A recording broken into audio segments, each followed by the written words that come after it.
Hi friends, இன்றைக்கி நம்ம ice cream தான் செய்ய போகிறோம். கடைகளில் அதிக காசு கொடுத்து வாங்காமல் நம்மளே வீட்டில் இருக்க பொருளை வச்சு சிம்பிளாக இந்த ஐஸ்கிரீம் பண்ணலாம். இதுக்கு மூணு பொருள் தான் தேவை. Milk, sugar and cornflour.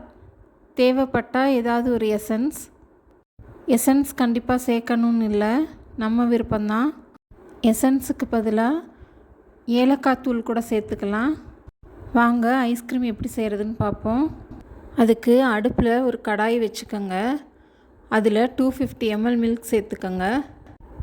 பால் நல்லா பொங்கி வந்ததுமே அடுப்பை ஸ்லோவில் வச்சுருங்க. ஸ்லோலேயே வச்சு கிண்டிக்கிட்டே இருங்க.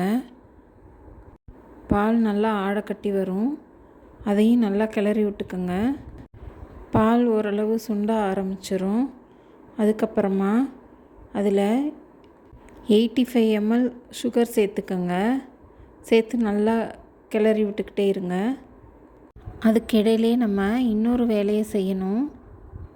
ஒரு சின்ன பவுலில் காய்ச்சி ஆற வச்ச பால் கொஞ்சமாக எடுத்துக்கோங்க.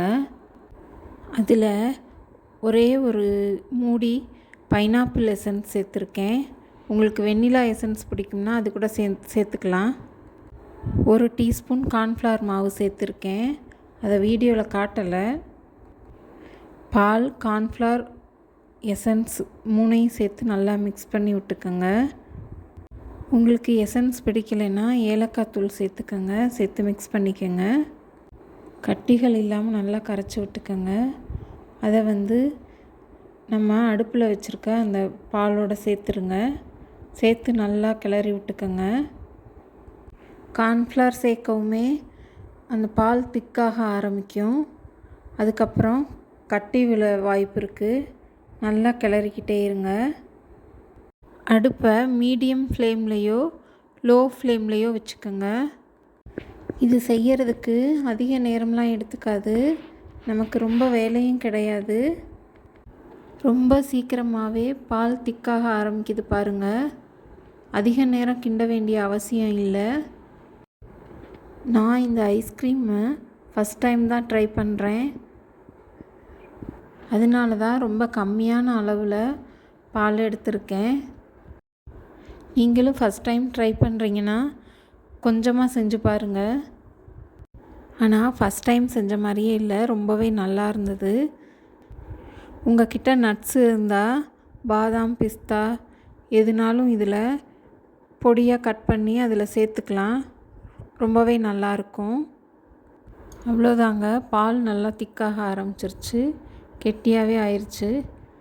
இதை நம்ம ஆற வைக்கணும். நல்லா ஆறுனதுக்கப்புறமா அதை ஒரு மிக்ஸி ஜாரில் ட்ரான்ஸ்ஃபர் பண்ணிக்கோங்க. இதை நம்ம அரைச்சி எடுத்துக்க போகிறோம். அப்போ தான் கட்டிகள் இல்லாமல் நல்லா ஸ்மூத்தாக வரும். அரைக்கும்போது மிக்ஸி சூடாகிற அளவுக்கு அரைக்காதீங்க.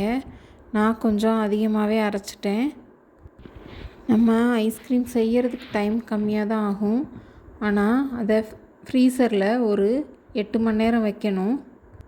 அதுக்கு தான் டைம் எடுக்கும். என்கிட்ட ஐஸ்கிரீம் மோல்டு இல்லாதனால இந்த மாதிரி டப்பர்வேர் டப்பாவில் ஊற்றி வச்சுருக்கேன். நம்ம எதில் அதை ஊற்றினாலும் நல்லா கவர் பண்ணி வைக்கணும், இல்லாட்டி கிறிஸ்டல்ஸ் ஃபார்ம் ஆயிரும். 8 hours கழித்து ஐஸ்கிரீம் எப்படி வந்திருக்குன்னு பார்ப்போம். பாருங்கள், ரொம்பவே ஸ்மூத்தாக க்ரீமியான ஐஸ்கிரீம் கிடச்சிருக்கு நமக்கு. இன்னும் இது மாதிரியான நிறைய சம்மருக்கு தகுந்தமான ரெசிபீஸ் போஸ்ட் பண்ணலான்னு இருக்கேன். அதுக்கு நம்ம சேனலை கண்டிப்பாக சப்ஸ்கிரைப் பண்ணி வச்சுக்கோங்க.